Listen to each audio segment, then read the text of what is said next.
ริญพรท่านสาธุชนทั้งหลายรายการธรรมทานจากวัดพุทธปัญญาเมืองโพโมนารัฐแคลิฟอร์เนีย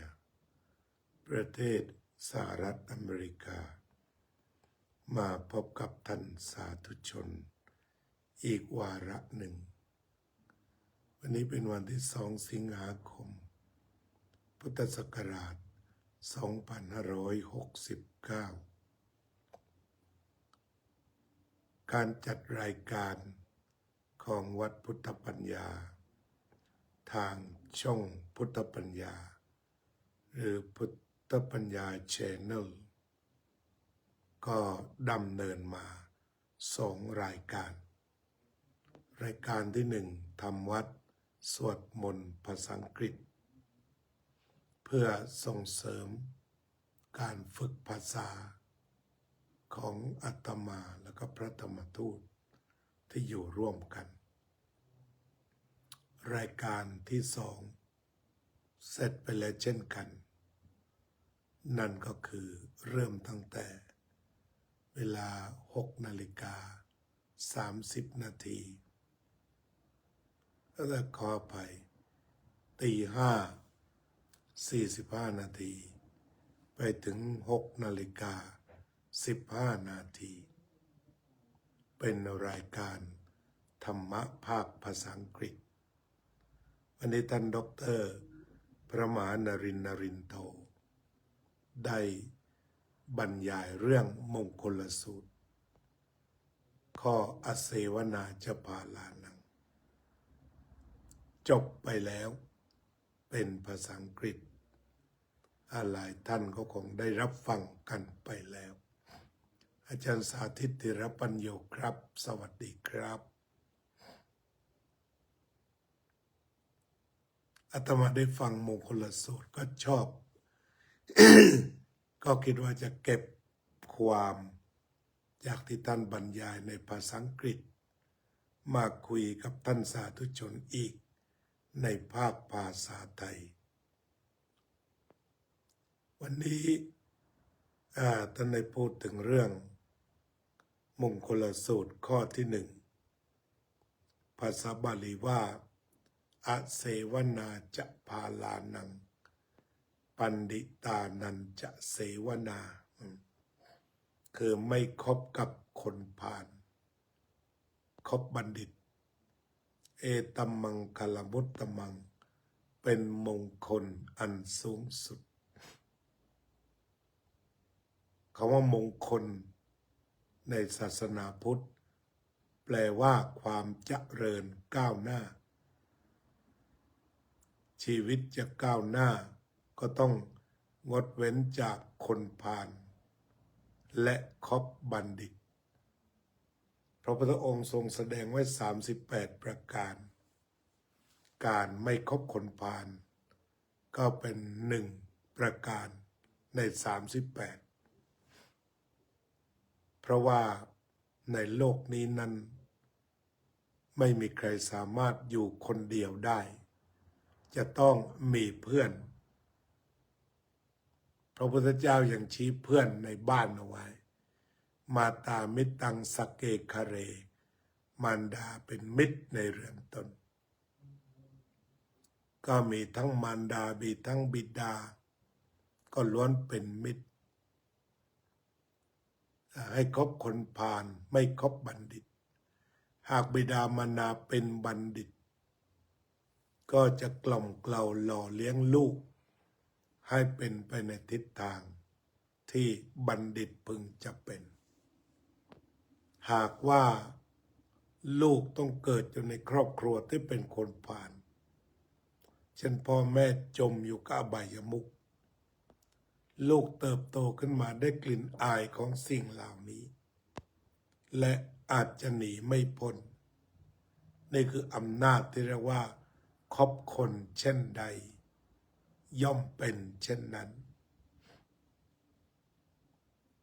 ทีนี้เมื่อเข้าใจคำว่ามงคลแปลว่าทางแห่งความเจริญแล้วเราก็มาดูมงคลที่พระพุทธเจ้าตรัสว่า การไม่คบคนพาลและคบบัณฑิตทีนี้คนพาลภาษาบาลีภาละก็แปลว่าปัญญาอ่อนปัญญาอ่อนนี้ไม่ได้แปลว่าเป็นคนที่ไม่สมประกอบก็สมประกอบอยู่แต่ปัญญาอ่อนคือจิตใจอ่อนแอ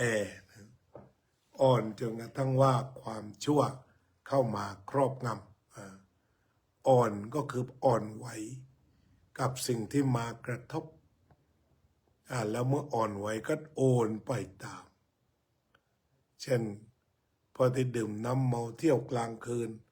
ดูการเล่นการพนันนี่ก็จัดอยู่ในพวกปัญญาอ่อนคือพอเจอการกระทบของสิ่งเหล่านั้นก็ใจอ่อนแล้วก็กระโดดโจรเข้าไปอยู่กับสิ่งนั้นนี่คำว่าอ่อนอันธพาละก็มีอีกคำหนึ่งอันธพาละคือทั้งมืดแล้วก็อ่อนด้วยคือไม่มีสติปัญญาที่จะแยกแยะว่าอะไรดีอะไรชั่วอะไรควรอะไรไม่ควรไม่มีสติปัญญาที่จะแยกแยะว่าอะไรเป็นโทษอะไรเป็นประโยชน์อะไรเป็นกุศลอะไรเป็นอกุศลแยกแยะไม่ได้จึงเดินไปแนวทางที่ตกต่ำเป็นโทษแก่ตนเป็นโทษแก่บุคคลอื่นอันนี้เรียกว่าคำว่าอันธพาละทีนี้ลักษณะทีนี้ส่วนบัณฑิตบัณฑิตโดยศัพท์ก็แปลว่าผู้ดำรงชีวิตด้วยปัญญาบัณฑิตผู้ดำรงชีวิตด้วยปัญญานั่นก็คือกว่าจะมีปัญญาก็มาจากศีลมาจากสมาธิแล้วก็ปัญญาจึงจะปรากฏเรียกว่าเป็นไตรสิกขาเป็นธรรมะสมังคีประกอบไปด้วยศีลประกอบด้วยสมาธิแล้วก็มีปัญญาอันผู้ที่เรียกว่าเป็นบัณฑิตก็ต้องประกอบไปด้วยศีลสมาธิและปัญญาบัณฑิตจึงเป็นคนที่น่าคบแล้วสบายคบแล้วปลอดภัยไม่มีโทษข้างเคียงไม่มีผลกระทบข้างเคียงไม่มีผลร้ายข้างเคียง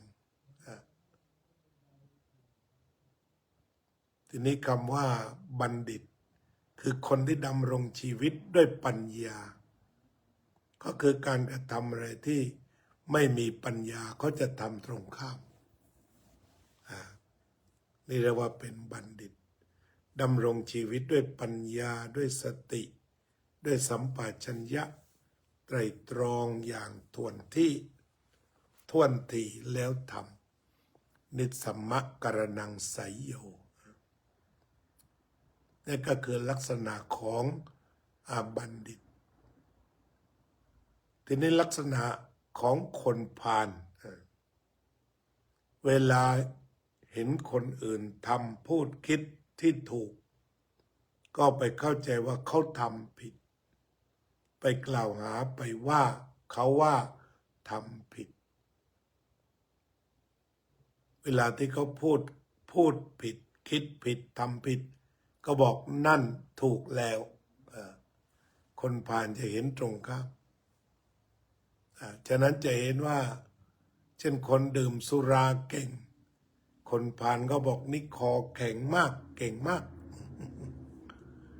คนเล่นการพนันก็ยกให้สูงส่งเรียกว่าเซียนเซียนคนกินเหล้าเก่งก็ยกย่องอันนี้คอทองแดงคือไม่ใช่คอธรรมดานะเป็นคอทองแดงมีค่าอันนี้คนผ่านเขาก็ยกย่องกัน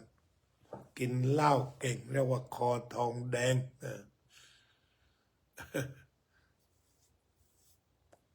ขโมยเรียกว่ามือดีมือดีมาเอาไปซะแล้วเวลาของหายคนผ่าน แทนที่จะเรียกว่าโจรนี่มือดีมาเอาไปซะแล้ว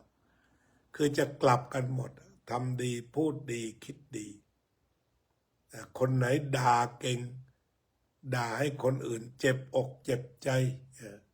คนพาลจะยกว่าแม่พูดมันพูดดีภาษาใต้ว่าพูดได้ร้อยถึงใจอันนี้เรียกว่าเป็นภาษาคนพาลทั้งหมดเวลาคนเข้าวัดอกหักนะสิผิดหวังนะสิแทนที่จะบอกว่าไปทำบุญนี่ภาษาของคนพาลคนพาลมักจะมองข้ามกันไปหมดแต่ในบัณฑิตการมองของบัณฑิตก็คือมองผิดว่าผิดเช่นมองว่าดื่มน้ำเมาเที่ยวกลางคืนดูการละเล่นการพนันคบคนชั่วเป็นมิตรเกียรติคร้านการทำงานนี่คือความไม่ดีแต่บัณฑิตจะสอนอย่างนี้แล้วทำอย่างนี้แต่เมื่อสอนเสร็จแล้วก็ไม่ไปประกอบดื่มน้ำเมาเที่ยวกลางคืนดูการละเล่นการพนันคบคนชั่วเป็นมิตรเกียรติคร้านในการทำงานบัณฑิตก็ไม่พึงปฏิบัติบัณฑิตจะไม่ดื่มน้ำเมาแต่จะดื่มน้ำชาแต่จะดื่มน้ำผลไม้บัณฑิตไม่เที่ยวกลางคืนจะรักบ้านรักลูกรักเมีย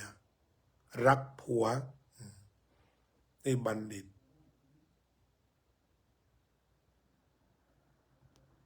จะไม่ดูการละเล่นไม่ไปเพลิดเพลินค้างค่ำค้างคืนจะไม่เล่นการพนันแต่บัณฑิตจะเห็นค่าของเงินว่าเงินทองหาได้ยากเมื่อหาได้ด้วยหยาดเหงื่อแรงงานก็ควรจะใช้บำรุงชีวิตไม่ควรใช้ไปพลาดพลาญทำลายชีวิตทีนี้คนชั่วก็ไม่คบคนที่ทำชั่วพูดชั่วคิดชั่วก็ไม่เข้าไปหาด้วยและเป็นคนขยันอดทนตื่นตัวว่องไวก้าวหน้าทำงานแข่งกับเวลาพัฒนาตนนี่คือลักษณะของบัณฑิตคือคนที่ดำรงชีวิตด้วยปัญญาคนพาลแยกไม่ออกว่าอะไรดีอะไรชั่วอะไรควรอะไรไม่ควรอะไรเป็นกุศลอะไรเป็นอกุศลแต่บัณฑิตแยกแยะออกได้ว่าอะไรเป็นกุศลควรกระทำอะไรเป็นอกุศลควรละอะไรเป็นโทษควรละอะไรเป็นประโยชน์ควรปฏิบัติควรรักษานี่ก็คือเรื่องข้อแตกต่างระหว่างคนพาลและก็บัณฑิตงั้นนะครับคนพาลสร้างแต่ปัญหาคนที่เข้าคุกอยู่ทุกวันนี้เต็มคุกนั่นแหละคือเรื่องของคนพาลทั้งนั้นอยู่นอกคุกก็ดำเนินชีวิตไปคบคนพวกนี้จนได้เข้าคุกก็เป็นคนพาลอีก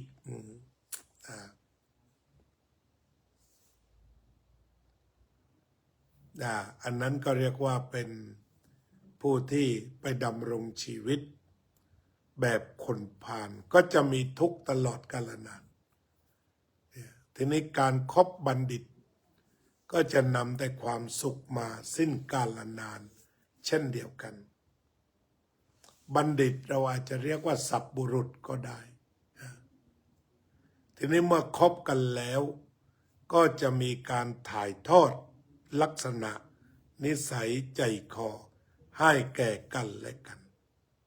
คนพาลก็ถ่ายทอดความเป็นพาลใส่ให้คนที่คบ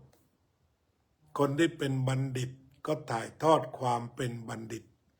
ให้แก่คนที่คบหาเช่นคบคนไปวัดก็จะพากันไปปฏิบัติธรรม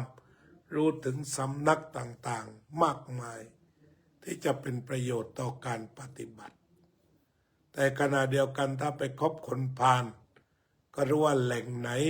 การพนันอยู่ตรงไหนเล่นแล้วตำรวจไม่จับสุรายี่ห้อไหนดีเพิ่งมาจากต่างประเทศราคาเท่าไหร่ซื้อสุรานี้ภาษีตรงไหนอันนี้ก็เรียกว่าเป็นสายของฝ่ายคนพาลเขาจะพาไปเป็นอย่างนั้นจนสุดท้ายก็ได้จับเข้าคุกถ้าเป็นบัณฑิตก็จะได้รู้ข้อมูลว่ามีผลไม้นี้ถ้าขายที่นี่ได้เท่านี้ถ้าไปขายที่เมืองอื่นจะมีกำไรเท่านี้ทำกล่องให้สวยเป็นอย่างไรเนี่ยแต่พอเป็นคนพาลนี่ก็บอกว่าค้ายาบ้าค้าตรงไหนเม็ดละเท่าไหร่ต้นทางเม็ดละเท่าไหร่กลางทางเม็ดละเท่าไหร่ปลายทางเม็ดละเท่าไหร่คือชวนให้ไปทำชั่วจูงใจให้ทำชั่วแล้วก็คุกเลยแน่นไปด้วยพวกขายยาเสพติดทั้งสุภาพบุรุษและสุภาพสตรีนี่คืองานของคนพาลฉะนั้นถ้าเป็นงานของบัณฑิตจะต้องรู้ว่าดื่มน้ำเมาเที่ยวกลางคืนการติดยาเสพติดไม่ดีเงินทองที่ได้มาจากการติดยาเสพยาไม่ดีอาจจะต้องประกอบอาชีพสุจริตไม่ค้าสัตว์เป็นไม่ค้าสัตว์ตายไม่ค้ายาพิษไม่ค้ายาเสพติดไม่ค้าสุราไม่ค้าคนแต่ว่าค้าผลไม้ค้าข้าวค้าแกงทำสิ่งที่เป็นประโยชน์ถ้าจะค้าขายค้ากะหล่ำปลีค้าผักกาด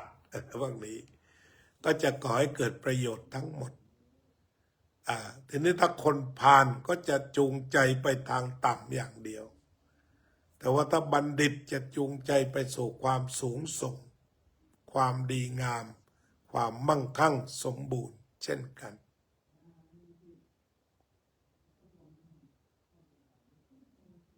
ก็คงจะเข้าใจกันได้เมื่อเช้าท่านอาจารย์ดร.พระนรินทร์ก็เล่าเรื่องนกแขกเต้าซึ่งเป็นเรื่องต้นแบบของการไม่คบคนพาลและคบบัณฑิตเรื่องมันก็มีอยู่ว่ามีรังนกแขกเต้ารังหนึ่งอยู่ริมฝั่งแม่น้ำคงคาแม่นกก็ฟักลูกออกมา2 ตัวกำลังออกปีกกำลังยังหัดบินพอดีลมหัวด้วนมาตามแม่น้ำคงคาก็พัดปั่นอย่างรุนแรงแล้วก็หอบนกไปคนละทิศคนละทางตามเรื่องก็บอกว่าตัวหนึ่งไปตกอยู่บนกองหอกของพวกโจรเลยตั้งชื่ออันเป็นสิ่งที่ดีว่าสัตติกุมภะกองหอกสัตติก็แปลว่ากุมภะก็คือกองไปตกเป๊ะลงบนกองหอกทีเดียวทีนี้อีกตัวหนึ่งก็ไปตกอยู่บนดอกไม้หน้ากุฏิพระฤาษีท่านก็เลยให้ชื่อว่าไอ้ดอกไม้ปุปภกะนกทั้งสองก็เติบโตขึ้นมาแล้วก็พูดได้นกแขกเต้าของโจรนั้นก็ให้พาไปดูต้นทางเวลาพวกปราบปรามโจรมาก็รู้หรือเวลาจะปล้นตรงไหนอย่างไรไปดูต้นทางเจ้าของมาแล้วหรือยังมีอาวุธไหมอย่างไรนกตัวสัตติกุมภะเก่งมากในเรื่องโจรทีนี้ต่อมาพระราชาเข้ามาประพาสป่าแล้วหลงป่าไปนอนอยู่ใกล้ๆกันกับทีนี้พอเดินทางเหนื่อยแล้วก็ไปอยู่ใกล้กันกับซ่องโจรพอไปหลับก็เลยนอนเหนื่อยหลับอยู่ตรงนั้นนกสัตติกุมภะมาเจอเข้า พูดตะโกนเสียงดังนี่ทองมากเพชรมากเครื่องประดับมากปล้นบินไปหาโจรพระราชาได้ยินโอ้ไม่ปลอดภัยเลยกระโดดขึ้นม้าหวดเต็มที่มาโผล่อีกที่หนึ่งเจอนกแขกเต้าละไม้กันอยู่หน้ากุฏิกระท่อมของปฤษีสวาคตันเตมหาราชะขอให้เสด็จมาดีอยู่ most welcome มันเป็นยังไงก็เลยเข้าไปหาฤาษีแล้วก็ถามฤาษีก็พอจะฟังได้ก็เล่าเรื่องนั้นให้ฟังแล้วก็บอกว่านี่แหละนกแขกเต้าเหมือนกันแต่โตมาต่างกันโจรก็สอนแบบโจรพระฤาษีก็สอนให้มีเมตตากรุณาส่วนโจรสอนให้โลภโกรธหลงแบบผ่านส่วนพระฤาษีสอนให้เมตตากรุณาพูดจาไพเราะกับบุคคลอื่นนกแขกเต้าตัวนี้ก็เลย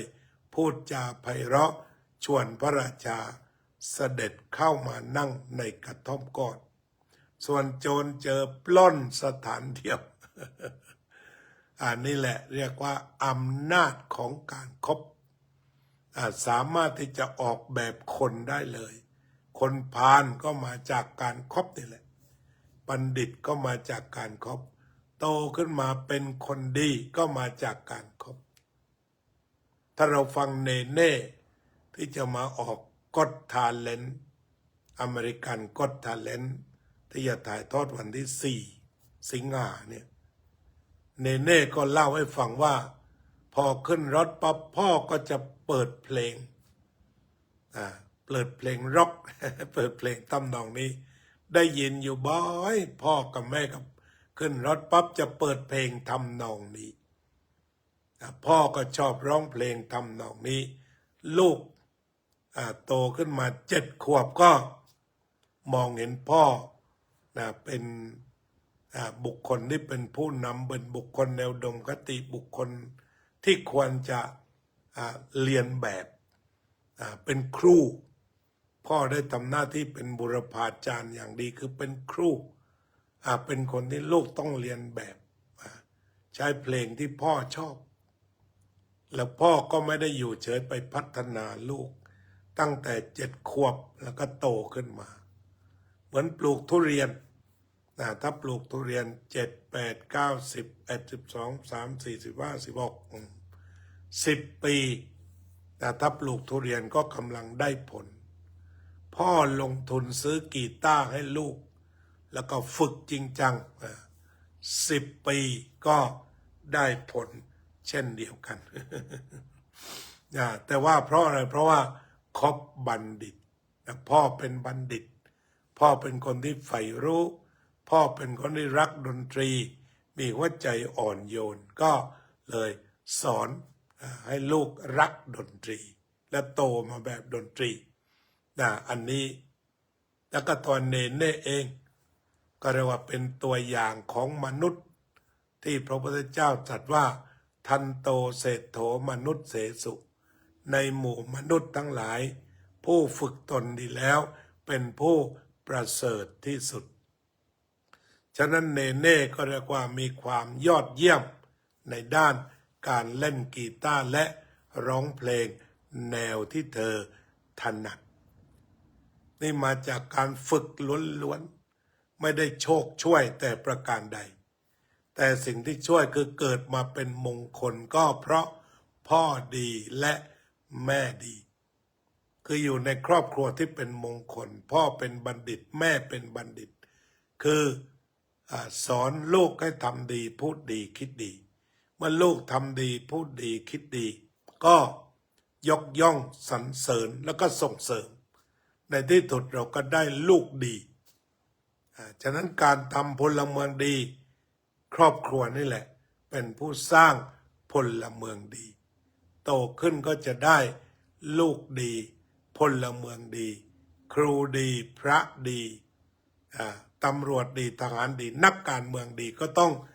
สร้างมาจากครอบครัวที่พ่อแม่เป็นบัณฑิต คือทำพูดคิดด้วยปัญญาทำพูดคิดแบบสุจริตเจอลูกทำพูดคิดดีสนับสนุนให้กำลังใจให้กำลังทรัพย์ส่งเสริมให้ศึกษา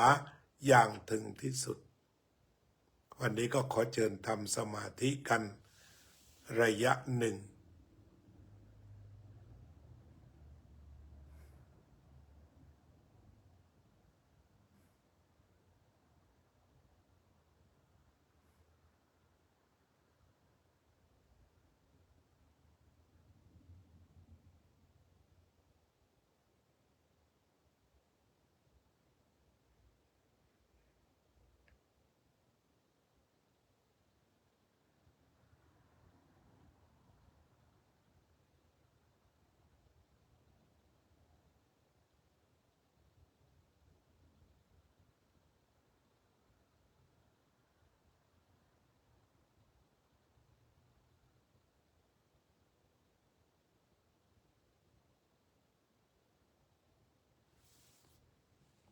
สัพเพ